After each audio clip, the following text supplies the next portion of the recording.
Pakistan peoples party जे chairman Bilawal Bhutto Zardari चयो आहे त सेनेट चूंडुनि में अवाम जी सोबती आहे। असांखे 49 वोट मिलिया ऐं हुकूमत खे 48 वोट मिलिया। असांजे उम्मीदवार जा 7 वोट रद्द करे हुकूमती उम्मीदवार खे सीट ते विहारियो आहे। अदालत जो फ़ैसिलो ईंदो त असां ई कामयाब थींदासीं। पीडीएम जे सरबराही इजलास में अॻियां जो लाइ अमल जो ऐलान कयो वेंदो। हैदराबाद में काटाड़ी बेले में 1 ॾींहुं अंदरि 1 लख बूटा लॻाइण वारी तक़रीब ख़िताब कंदे सां चवणो त सिंध हुकूमत 1 ॾींहुं अंदरि 1 लख बूटा पोखे रिकॉर्ड काम करे रही आहे। बूटा पोखण जी शुरूआत हैदराबाद खां थी आहे ऐं सॼी सिंध में बूटा पोखण जो सिलसिलो शुरू कयो वेंदो। हुन चयो त ख़ान साहब 1 अरब बूटा पोखण जी दावा कई पर अमली तौर ते सिंध हुकूमत करे ॾेखारियो आहे। जो चेयरमैन सेनेट का इलेक्शन हुआ उसमें भी पाकिस्तान डेमोक्रेटिक मूवमेंट ने भरपूर हिस्सा लिया।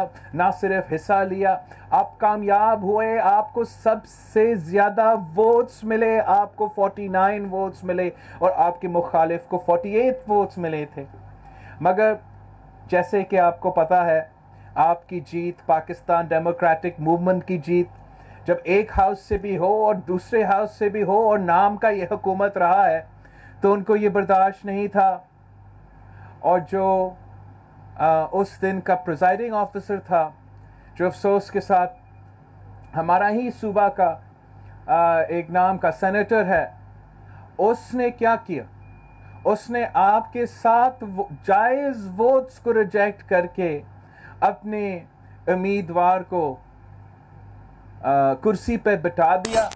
मगर मॉरल जीत आपका है, इलेक्टोरल जीत आपका है और इंशाल्लाह ताला जब कोर्ट का फैसला आएगा तो फिर पूरा कौम को नज़र आएगा कि ना सिर्फ नेशनल असेंबली में हुकूमत को शिकस्त मिली है मगर सेनेट ऑफ पाकिस्तान में भी शिकस्त पाकिस्तान डेमोक्रेटिक मूवमेंट ने दिलवाई है। हुन मौके ते सिंध जो वॾो वज़ीर सैयद मुराद अली शाह, इतरात खाते वारो सूबाई वज़ीर नासिर हुसैन शाह, मुर्तज़ा वहाब, एमपीए शर्जील, इनाम मेमण जबार खान, जाम खान शोरो पिण मौजूद हुआ। बूटा पोखण वारी तक़रीब खां पोइ बिलावल भुट्टो ज़रदारी हटड़ी बाईपास ते लाइव स्टॉक खाते पारां लॻायल 3 ॾींहनि वारे एक्सपो जी इख़्तितामी तक़रीब में पिण शिरकत कई। विज़िट कयो अवामी आवाज़ मीडिया ग्रुप जी वेबसाइट awamiawaz.pk।